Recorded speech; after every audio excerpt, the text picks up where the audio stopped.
예, 지방선거와 함께 치러진 국회의원 재보궐선거의 최대 격전지였죠. 이 부산 국각에서 이 무소속 깃발을 들고 승리한 한동훈 의원이 오늘 저희 스튜디오에 나왔습니다. 한동훈 의원의 이 생환을 두고 정치권에서는 개인의 승리를 넘어서 보수 진영 재편의 신호탄이다 이런 평가도 나오고 있는데요. 오늘 각종 현안 또 향후 행보에 대해서 직접 들어보도록 하겠습니다. 의원님 안녕하세요. 반갑습니다. 예, 반갑습니다. 먼저 축하드리고 바쁘시죠? 예, 먼저 인사드리면 저 구포 덕천 만덕을 대표하는 네. 국회의원 한동훈입니다. 뭐 다들 어려울 것 같다, 불가능할 것 같다라는 승부에서 결국은 이런 신뢰를 주셔서 제가 책임감을 크게 느끼고 열심히 인사를 다니고 있습니다. 아니 처음에 스튜디오 들어오셨을 때 제가 입으신 옷이 이게 선거 운동하셨을 때랑 예? 똑같았던 것 같아가지고요. 맞으신가요? 제가 처음에 부산을 내려갈 때 딱 예. 이렇게 내려가서 네. 여기다가 뭐 무소속 그리고 기호 이렇게 새기고 선거 운동을 했었는데요. 뭐 그 초심을 잃지 않고 또 우리 북구의 시민들께 인사드린다는 의미에서 지금은 가급적 아직도 똑같이 하고 다니고 있어요. 초심 말씀하셨는데 사실 의원님 이제 본회의장에 이제 계신 모습 언론에서 정말 많이 다뤘는데 처음 이제 본회의장 들어가셨을 때 또 의자에 앉으셨을 때 자리에 앉으셨을 때 느낌과 소감이 좀 궁금합니다. 거기서 제가 소감을 얘기했지만 제가 마지막에 그 본회의장 갔던 것이 2024년 12월 3일 밤이었습니다. 네. 그 이후에 여러 가지 정치적인 고난을 겪었죠. 그 과정에서 결국은 시민들께서 다시 보내주시고 시민을 위해서 일하라고 명령하신 것이어서 뭐 감회라기보다는 책임감을 크게 느꼈습니다. 이제 시작이죠. 이제 시작이다. 사실 이번 부산 북갑 선거 의원님의 표현을 좀 빌리자면은 지다가 쫄깃하게 붙으셨습니다. 네. 그래서 돌아보면은 뭐 민주당, 국민의힘 이 후보들 다자구도에서 이 후보들을 꺾었던 이유를 어떻게 좀 분석하고 계시는지도 좀 듣고 싶습니다. 제가 선거 과정에서 이런 말씀을 드렸어요. 제가 이번 선거에서는 질 자유는 없고 이겨야 할 책임이 있는 선거다라고 말씀드렸습니다. 이재명 정권의 폭주를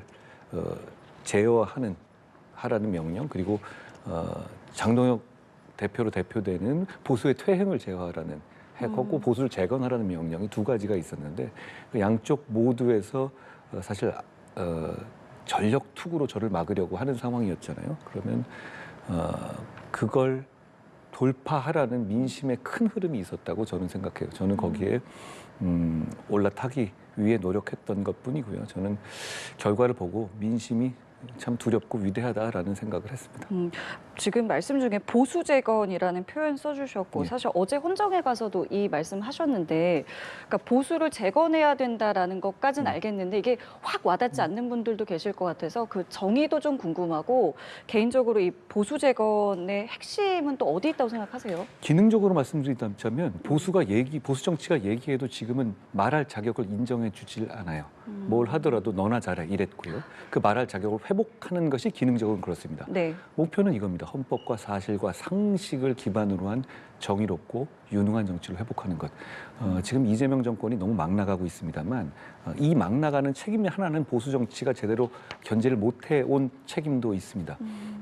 그걸 해내라는 국민의 명령이 대단히 크고 저는 이 기적 같은 승리를 통해서 뭐 저 개인에게 승리를 주신 것이 아니고 진영 전체 그리고 대한민국 정치하는 모든 사람에게 보수를 재건해서 대한민국의 균형추를 맞추라는 명령을 내려주신 것이라고 생각합니다.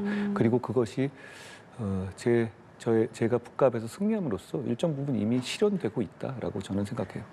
그러면 그 말씀하신 이 보수 재건의 걸림돌로는 또 장동혁 대표를 또 꼭 집으셨습니다.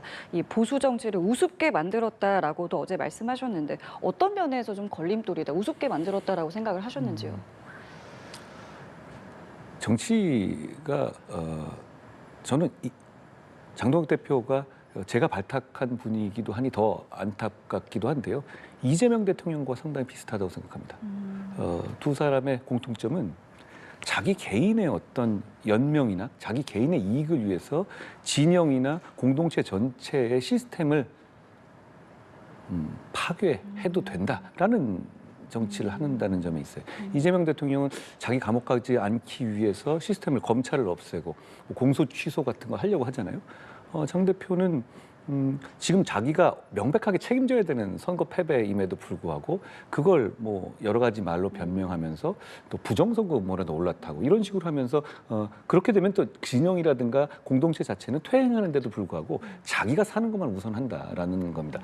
당연히 그건 퇴행의 정치고요. 보수는 원래 그런 곳이 아닙니다. 보수 정치의 핵심적인 가치 중에 하나는 책임지는 정치, 책임감 있는 정치입니다. 그걸 저버렸기 때문에 장 대표는 물러나야 합니다. 또 이렇게도 얘기하잖아요. 일정 부분 선전했다고 판단한 것 때문에 자기는 안 해도 된다. 그건 장 대표 덕분에 선전한 것이 아니라 객관적 데이터 이런 얘기 하더라고요. 장 대표가 있음에도 불구하고 선전한 것이죠. 저는 그렇게 초보적 왜곡을 하면 웃음거리밖에 되지 않는다라고 생각해요. 그러면 지금 국민의힘에서도 당장 어제도 장동혁 대표 물러가라 이렇게 네. 굉장히 공개적으로 집단적으로 좀 목소리 나오고 있는데 그것도 같은 맥락이다 이유다 이렇게 분석하고 계세요? 저는 보수 재건을 바라는 목소리가 꼭 저나 제 주변에 한정되지 않는다고 생각합니다. 보수가 재건돼야만 2028년 총선에서 승리할 수 있고 2030년 대선에서 보수가 정권을 되찾아올 수 있습니다. 그 점에 대한 생각들에 많은 사람들이 다양한 사람들의 생각과 행동이 모이고 있다고 저는 생각합니다. 그 일환으로 순리대로 가자라는 말씀들이 나오는 것이죠. 알겠습니다. 자, 그래서 지금 또 의원님의 복당에 대해서 굉장히 궁금해하시는 분들 많으시고 이번 원내대표 이제 선출 과정에서도 의원님의 이제 복당에 대해서 여러 이제 발언들이 좀 나왔지 않겠습니까? 근데 이제 신임 원내대표가 된 정점식 의원 같은 경우 이렇게 얘기하더라고요. 본인이 의사를 밝힌다면 심사숙고하겠다. 그래서 의사를 좀 여쭤보고 싶어서요. 저는 적어도 저를 반대하는 분께도 이건 인정하실 겁니다. 저는 약속을 어긴 적이 없습니다. 제가 조작감사로 부당하게 제명된 날 저는 반드시 돌아온다라고 약속을 드렸고요. 그 약속을 시민의 힘을 통해서 돌아오겠다라는 약속을 드렸죠. 저는 이미 의사를 밝혔습니다. 또 의사를 밝히지 않은 적이 없죠. 다만 어떤 정치공학적인 문제가 아니라 뭐 민심의 흐름에 맡기겠습니다. 지금 민심은 이미 북갑에서 대통령이 적극적으로 지원한 후보와 그리고 당권파가 지원한 후보가 있었죠. 근데 거기서 제가 무소속으로서 그 심판을 받은 것이고 당권파가 지원한 후보가 저의 거의 3분의 1 수준의 득표를 받았죠. 민심을 거스르는 정치 세력은 생존하기 어렵습니다. 의사는 확실히 알겠고 다만 앞서서도 잠깐 언급을 해주셨습니다만 의원님이 이제 복당하는 것에 대해서 좋지 않은 시선 혹은 원하지 않는 시선들도 있는 거 아시잖아요. 이 부분에 대해서는 뭐 어떤 방법으로 설득을 하실 생각이신지도 궁금합니다. 이 얘기 근데 좀 변했다는 건 못 느끼시겠습니까? 지금은 이렇게들 말씀하시죠. 뭐 그래 변화가 필요하다. 보수 재건이 필요하다까지는 맞는데 그래도 그걸 한동훈이 하는 건 뭔가 불편해라는 사람들이 있으신 거죠. 여러 가지 개인적인 이유 때문이라든가 뭐 과거의 행적 때문이라든가 본인들의 행적 때문에 이런 것 텐데요. 저는 그 변화 자체에 대해서도 상당히 긍정적으로 봐요. 적어도 변화가 필요하다라는 점까지는 함께 가고 있다는 것이니까요. 다만 근데 저는 이렇게 말씀드리고 싶어요. 그 중심이 한동훈이어야 한다? 제가 그렇게 말하는 게 아닙니다. 그 중심은 민심이어야 하는 겁니다. 그리고 그 민심이 지향하는 방향이 제가 지향하는 방향과 지금 일치하고 있을 뿐입니다. 보수가 재건돼야 합니다. 그건 보수 정치인들 위해서가 아니라 보수를 상식적으로 지지해 주시는 많은 시민들을 위해서입니다. 총선 이겨야 되지 않겠습니까? 이재명 정권 저대로 둘 겁니까? 대선에서도 보수가 다시 정권을 가져와서 시스템을 지켜내야 되지 않겠습니까? 저는 그런 면에서 많은 부분들이 해결될 거라고 생각해요. 지금 의원님 말씀 들어보면 그러니까 민심에 맡기겠다, 그러니까 큰 흐름 속에서 일단은 지켜보겠다, 뭐 이 정도로 이해하면 되겠습니까? 아닙니다. 그게 뭐 그렇게 시간이 충분하지 않죠. 뭐 언제까지 제가 뭐 복당하지 않다 이런 얘기는 아니에요. 예. 그런데 지금 당장 뭐 주면 뭐 하겠다 이런 얘기 할 필요는 없다는 얘기입니다. 이미 결론은 뭐 충분히 난 것 아닌가요? 제 복당을 반대하는 분들이 공개적으로 말씀을 해주시면 좋겠습니다. 오히려요. 예. 알겠습니다. 자, 이 부분도 좀 이야기해 볼게요. 의원님께서 뭐 1호 법안도 그렇고 앞으로 좀 준비하고 계시는 지금 법안들 보면은 선관위를 대상으로 예. 이제 하셨고 사실 지금 이 선관위 투표용지 부족 사태와 관련해서 여러 목소리들 나오고 있는데 그 중에서 지금 그 장동혁 대표의 목소리를 보면은 전국 재선거 하자 이 목소리예요. 이 부분에 대해서 좀 어떻게 듣고 재선거를 하자고 하는 시민들이 그런 목소리를 내는 것에서는 좀 공감해요. 대단히 말도 안 되는 상황이 벌어졌고 거기에 분노와 어떤 방향성을 표출하는 어떤 그런 시민들이 요구에는 공감하는 바가 있어요. 그런데 장동혁 대표는 그냥 여기 올라타서 자기가 선거 패배와 보수 퇴행의 책임을 모면해보고 연명해보겠다는 거잖아요. 너무 속 보이는 이야기죠. 그러니까 그걸 너무 깊이 분석할 필요가 없습니다. 본인이 깊이 얘기하는 게 아닌데 뭐를 깊이 분석하겠어요. 그런데 이렇게 말씀드리고 싶어요. 정치는 시민들께서는 재선거를 요구하고 거기에서 강한 의견을 내실 때 이 시스템 하에서 대한민국 헌법과 법 시스템 하에서 가장 어떻게 그걸 그 뜻을 실현해낼 수 있는가를 고민해야 되는 게 정치입니다. 그렇죠. 그 뒤에 마스크 쓰고 나 좀 살려주세요라고 뛰어들 게 아닙니다. 제가 그래서 선관위 개혁 3법을 예. 먼저 제시했습니다. 선관위에 대한 감사, 원감사 그리고 선관위 직원들에 휴직들. 대해서 선거 기간 내 휴직을 제한할 예. 수 있는 근거. 그런데 이건 근기법에도 있습니다. 그러니까 새로운 걸 도입하는 건 아니라 일반 우리 근로자들하고 똑같은 대우를 하자. 왜 얘네만 천룡인이냐 이렇게 말씀드리는 거예요. 또 하나는 법원과의 이 연을 끊어서 법원을 뒷배로 생각하는 것 같은 외양을 만들지 말자라는 겁니다. 이걸 통해서 이거 얘기하는 정치인들이 흔치 않았던 이유는 선관위를 무서워합니다. 정치인은. 그런데 지금 이렇게 재선거 하자라고 하는 목소리까지 터질 정도로 강력한 분노의 목소리가 있을 때가 선관위를 개혁할 절호의 기회이자 마지막 기회입니다. 이때 책임 있는 정치인이라면 그걸 예. 제도적으로 뒷받침하는 것에 나서야 한다. 제가 하고 있는 일이 그겁니다. 알겠습니다. 오늘 말씀 중에 민심이라는 단어를 정말 많이 쓰셨고 앞서서도 이제 민심은 위대하다라고까지 표현해 주셨는데 사실 선거 끝나고 나서 지금 여론조사들 나오고 있는 거 보셨잖아요. 지금 보면은 뭐 민주당 또 대통령 지지율이 지금 하락하고 있는 추세의 모습을 보이고 있는데 그럼 이 민심은 뭐라고 좀 보고 계세요? 그러니까 오만에 대한 심판입니다. 이재명 대통령은 자기가 살기 위해서 어떻게든 공소 취소하겠다라고 나선 것이죠. 이건 계엄이나 마찬가지예요. 계엄이 탄핵 싸움이면 공소 취소도 탄핵 싸움입니다. 반드시 탄핵돼야 합니다. 그러면서 뭐 법무부에다가 무슨 검찰 뭐 예. 미래 존중 웃기는 이름 갖다 붙였는데요. 제가 이름을 다시 한번 정해드리죠. 이재명 공소 취소 특공대입니다. 그거 만들어서 밑밥 깔고 공소 취소하겠다는 것인데 이것에 대해서 대한민국 시민들은 좌시하지 않을 겁니다. 그런 것이 반영되는 것이고 그리고 이번 선거 결과 저를 비롯해서 네. 보수 진영에서 그래도 보수를 재건할 만한 사람들, 재건에 동참하는 사람들이 선전했다. 많은 분들이 계시잖아요. 그런 면에서 시민들께서 보수 정치에 대해서 조금 희망을 가져도 되지 않을까 이런 생각들을 하시는 것도 반영되고 있다고 생각합니다. 그런데 이걸 착각해서 장동혁 당권파가 우리 좋아하네? 이렇게 또 호도해서 나 연명해 볼까? 이렇게 가면 너희는 역시 구제불능이구나 라고 이 기운이 빠질 겁니다. 결국은 민심이 지향하는 바를 정확하게 읽어야 한다라고 저는 생각해요. 국민의힘이 반등한 부분에 대한 해석까지 해주셨네요.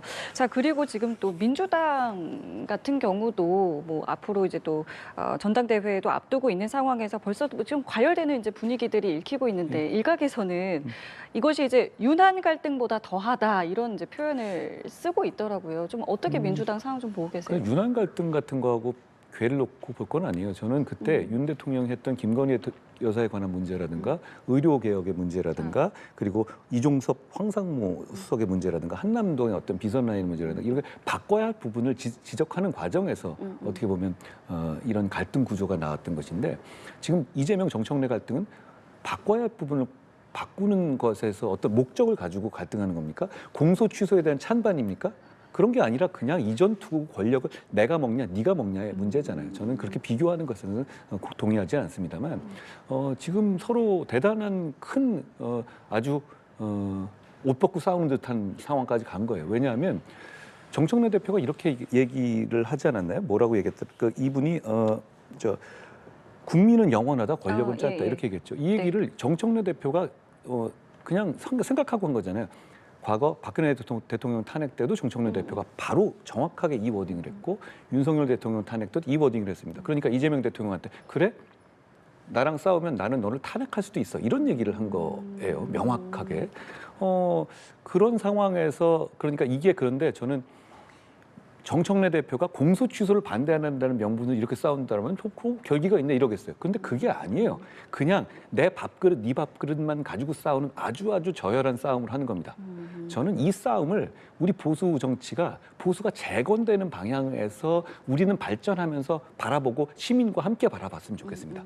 그게 아니라 보수도 어떤 보수를 퇴행시킨 사람들이 연명하려고 하는 투쟁을 하는 그런 그 지지부진하고 피곤한 그림을 보여주면서 이걸 본다면 서로가는 비슷해 보일 겁니다. 우리는 보수 재건의 길로 가고 저쪽은 밥그릇 싸움하고 이걸 봐줘야 한다고 생각해요. 그리고 제가 이런 말씀 드리겠습니다. 공소 취소 얘기를 한번 좀 굳이 드린다면 네. 이재명 대통령이 이거 하면 진짜 탄핵될 거고 끌어내려질 겁니다. 이건 계엄이나 마찬가지예요. 제가 당대표 당시에 이재명 대통령하고 한 40-50분 정도 독대를 한 적이 있어요. 뭐 둘이 앉아서 얘기했는데 이런저런 얘기할 때 네. 우리는 그런 인연이 있었잖아요. 제가 이재명 대통령의 체포동의안을 민주당의 이탈표를 이끌어내서 통과시킨 법무장관이었고 이 대표는 그 상대방이요. 이후에 만난 것이었는데 서로 당대표로서 그 이탈표에 대해 서로 간에 얘기한 적이 있습니다. 아, 그러세요? 예, 뭐 이런 얘기했어요. 뭐 그게 어떤 것 같냐? 예. 누구 같냐? 뭐 이런 뭐 대화를 한 거죠. 예. 그러면서 뭐 그 이탈이나 이런 거에 대해 대단히 이제 본인은 민감하게 생각하시더라고요. 그런데 제가 이 조언을 드리고 싶어요. 제가 보기에 공소 취소하면 결국은 정청래 같은 사람이 이탈할 겁니다. 탄핵할 때 이탈할 겁니다. 공소 취소 같은 거 본인 입장에서는 너무너무 하고 싶겠지만 그 마음 접어야 됩니다. 공소 취소하면 반드시 탄핵될 거고 민주당에서도 체포동의안 못지않은 이탈표가 날 겁니다. 벌써부터 정청래 대표가 사실상 탄핵 가지고 겁주고 있지 않습니까? 저는 그런 면에서 이재명 대통령에게 그리고 대한민국을 위해서 공소 취소의 헛된 꿈을 버리시라라는 말씀을 경고를 여기서 드립니다. 알겠습니다. 사실 의원 한동훈을 넘어서 이제 사실 많은 분들께 지금 보수 재건 계속 얘기하셨기 때문에 이 이상의 역할에 대해서 이제 벌써부터 이제 많은 이제 뭐 기대, 요구, 상상 나오고 있거든요. 여기에 대해서는 좀 어떻게 받아들이고 계시는지 좀 듣겠습니다.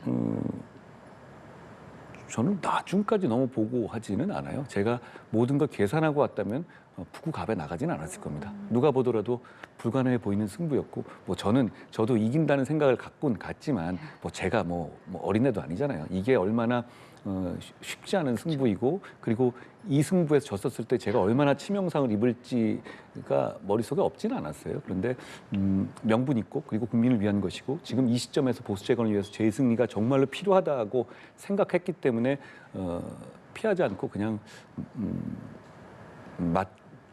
이 대면한 겁니다. 저는 제가 할 일을 대면할 것이고 감당할 일을 감당할 겁니다. 기회가 남기면 한 가지만 더 말씀드리면 전 민주당께도 공소 취소 이 말씀드립니다. 만약에 제가 2024년 12월 3일 날 계엄을 막지 않았다면 국민의힘은 존속하기 어려웠을 겁니다. 제가 민주당께도 말씀드립니다. 이재명 대통령이 공소 취소하는데 그거 민주당이 막지 않고 간다면 뭐 당분간은 유지될 수 있을지 모르지만 민주당 소멸될 겁니다. 저는 대한민국의 이 균형적인 발전을 위해서 그런 일이 일어나지 않기를 바랍니다. 알겠습니다. 이제 시간이 한 40초 정도 남았는데요. 끝으로 북갑 시민들 또 국민들께 하고 싶은 말씀이 있으실 것 같아서 이거는 직접 카메라 보시고 말씀해 주시죠. 저는 북구의 우리 덕천만덕, 구포의 시민들께 대단히 감사드립니다. 저를 받아주셨습니다. 제가 제시했던 미래 그리고 제가 말씀드렸던 저의 진정성을 50일 만에 알아봐 주셨습니다. 제가 그 마음을 잊지 않을 겁니다. 그리고 그 마음으로 북구를 바꾸고 부산을 바꾸고 대한민국을 바꾸겠습니다. 고맙습니다. 알겠습니다. 오늘 말씀은 여기까지 함께하겠습니다. 지금까지 한동훈 의원과 함께했습니다. 말씀 감사합니다. 고맙습니다.